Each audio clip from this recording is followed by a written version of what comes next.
د عباس ستانکزي 100 ورځنی غیابت. اسلامي امارت د پخلا کېدو هڅه نه ده کړې او که نه پخلا کېږي.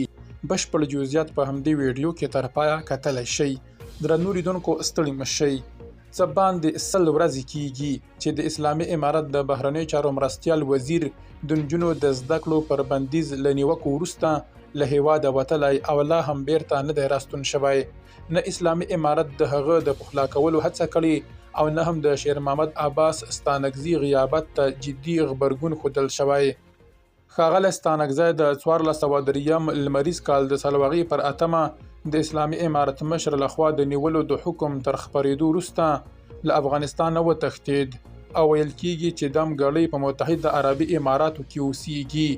اوس پوښتنه دا ده چې ولې اسلامي امارت په دې موده کې د هغه د بیرته راګرځولو هڅه ونه کړه.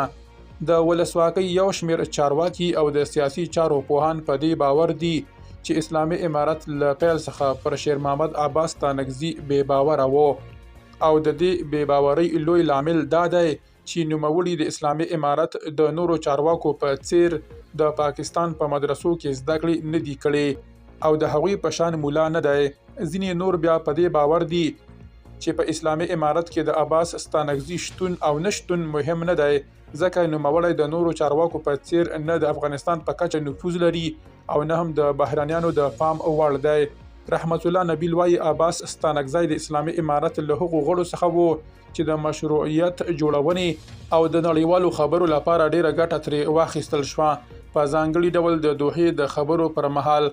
خو له هغه وروسته چې دا دنده پای ته ورسېده او د پاکستان د وخت د ISI مشر فیض حمید کابل ته په یون کې د امیر خان متقي ملاتړ وکړ، ستانکزی له تصمیم نیونکو کړۍ وشړل شو.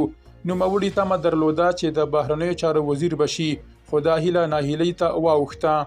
د نبیل په خبره له هغه وخت راهیسې د ستانکزي او د اسلامي امارت ترمنځ واټن ډیر شو او د ده نشتون په واکمنۍ کې د نه اړتیا نښه وبلل شوه.